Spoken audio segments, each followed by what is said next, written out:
네, 두 번째 코너 뉴스온에서는 대구 MBC 김은혜 기자와 함께 지난 한 주간 이슈가 됐던 소식 자세하게 살펴보겠습니다. 김은혜 기자, 어서 오십시오. 안녕하십니까? 네, 지난 한 주간 어떤 소식이 눈에 확 띄었나요? 네, 지금 이번 주에 비가 많이 왔잖아요. 이렇게 비가 많이 오니 지난해 생각이 날 수밖에 없습니다. 지난해 7월 많은 비가 내렸던 경북 북부, 특히 예천군에서 이 실종된 주민들을 찾기 위해서 투입됐던 해병대 1사단 소속 최수근 상병이 내성천에서 급류에 휩쓸렸다가 14시간 만에 숨진 채 발견됐었습니다. 당시에는 특히 급류가 너무 많이 가서 흙탕물이었어요. 수심이 가늠이 안 되는 곳이었습니다. 이런 곳에 해병대원들이 구명조끼라던가 안전 로프도 없이 어떻게 이렇게 위험한 수색을 진행했냐, 이런 문제가 불거졌고요. 이후에는 대통령 경로 이런 단어가 나오면서 또 다른 양상으로 번졌었습니다. 네, 거의 1년 만에 경찰 수사 결과가 발표됐죠. 네, 경북경찰청 전담 수사팀은요, 해병대 신속기동 부대장인 7여단장과 포병 11대대장 등 6명을 업무상 과실치사 혐의로 검찰에 송치하기로 결정하고, 임성근 전 해병대 1사단장 등 3명은 불송치하기로 결정했다고 밝혔습니다. 현장 지휘관의 잘못된 판단, 오해 소지가 있는 지시 때문이다. 이렇게 경찰이 판단을 한 거죠? 네, 그렇습니다. 경찰이 브리핑을 했을 때 설명을 좀 들어보면요. 경찰은 소방 측으로부터 이 수변 아래 정찰 요청을 받고 이 해병대 1사단 7여단장이 위험한 구간은 도로 정찰을 하고 장화로 가능한 부분은 그까지 들어간다. 이렇게 지원을 하라. 이렇게 한 지시를 했는데요. 포병 11대대장이 우리 포병은 허리 아래까지 들어간다. 다 승인을 받았다. 이렇게 얘기를 해서 이 사실상 수중수색으로 오인할 만한 지시를 했고, 이게 사망사고의 직접적인 원인이 됐다. 이렇게 경찰은 봤습니다. 이번 사건에서 이 진행되는 와중에 가장 많이 언급된 사람은 바로 임성근 전 해병대 1사단장 아니겠습니까? 네. 해병대 수사단이 수사를 했습니다. 그리고 이 임 전 사단장 등 8명을요, 업무상 과실치사 혐의로 명시를 해서 이 경북경찰청에 수사 기록을 이첩을 했습니다. 그런데 이 수사 기록은 국방부 검찰단이 다시 회수를 해갔어요. 그리고 이 과정에서 대통령이 경로했다, 이런 이 윗선 외압 의혹이 불거졌습니다. 이 수사 기록을 회수해간 국방부 조사본부는요, 임 전 사단장 등의 명의, 혐의 이런 것들은 다 제외를 하고 사실관계만 적시를 해서 다시 경북경찰청에 기록을 넘겼습니다. 네. 그런데 보면 저기 수변으로 내려가서 바둑판식으로 수색해라와 같은 지시를 했지 않습니까? 네. 당시 작전 통제권은 육군에 있었거든요. 임 전 사단장 명의로 하달된 명령이나 지시가 있었어도 이게 월권에 해당할 뿐 이게 형법상 직권 남용죄는 아니다고 판단했다는 게 경찰의 설명입니다. 수사 결과 발표 이후에 더욱더 특검이 필요해졌다. 그리고 이 수사 브리핑을 할 때 자료를 냈는데 절반 이상이 임 전 사단장 불송치 결정을 한 이유를 다 적어놨거든요. 그래서 이 수사 결과는 임 전 사단장에게 면죄부를 주기 위한 변론 여지서다. 이런 비판들이 많이 나왔습니다. 네.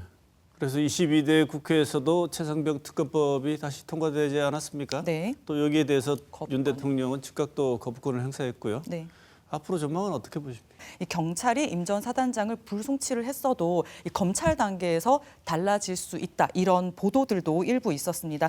그리고 박정훈 전 해병대 수사단장과 더불어민주당이 이종섭 전 국방부 장관 등을 직권남용 혐의로 고발한 건은 공수처가 지금 수사를 하고 있고요. 그리고 이 수사 기록 이첩 회수 과정에서 이 항명과 상관 명예훼손 혐의로 기소된 박 전 해병대 수사단장 재판도 진행 중인데요. 이 박 전 수사단장은 그 지시 자체가 부당했기 때문에 본인의 항명 혐의가 성립될 수 없다, 이런 입장입니다. 순직 당시에 최수근 상병은 갓 20살을 넘겼습니다. 그리고 그 부모님들에게는 아주 어렵게 얻은 외동아들로 알려져서 안타까움을 더했는데요. 이 자체로도 너무 안타까운 죽음이 다른 의도로 활용되지 않고, 다만 진상은 명백하게 밝혀야 된다는 데는 모두가 공감을 하지 않을까 싶습니다. 곧 일주기가 다가오는 고 최상병의 명복을 빌어주는 일이 무엇인지 진지하게 한번 생각해봐야 될 것 같습니다. 자, 다음 소식, 우리 지역 소식 한번 살펴보겠는데요. 우리 지역의회 소식인데 이번에는 주인공이 대구 중구의회, 그다음에 비난의 내용은 몰염치하다. 네. 이런 얘기라고 하는데요. 어떤 내용입니까? 네, 대구 중구의회도 후반기 의장단을 꾸렸습니다. 의장에는요, 요즘에 뉴스에서 많이 나왔어요. 배태숙 구의원이 전체 의원 7명 중에서 4표를 얻어서 선출이 됐습니다. 배태숙 의장은요, 임기 중에 차명 회사를 차려서 중구청과 수의 계약을 체결한 혐의로 지난달에 검찰에 불구속 송치돼서 지금 수사를 받고 있습니다. 김효린 부의장도 선출이 됐는데요. 김효린 부의장은 이 상표법 위반, 가짜 상품을 판매한 혐의로 지금 검찰에 송치가 됐고 이 보조금도 부정수급한 혐의가 있어서 환수 처분도 받았어요. 지난해에는 공무원에게 갑질을 하고 자료를 무단 반출을 했다는 의혹이 있어서 이 소속 정당인 국민의힘에서 당원권 6개월 정지 처분을 징계를 받기도 했습니다.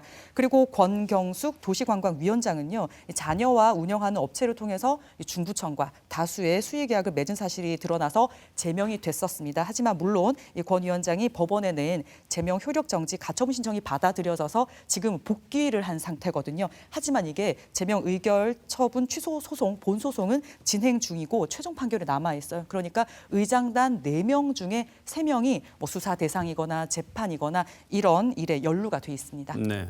이런 일이 있을 때마다 이렇게 얘기하죠. 요즘 초등학생들도 이렇게는 안 한다. 선거도 더, 네. 초등학생 선거도 이렇게 하지 않는다 그랬는데 이 선거 의장단 선거나 이런 걸 보면 큰만도 못한 것 같아요.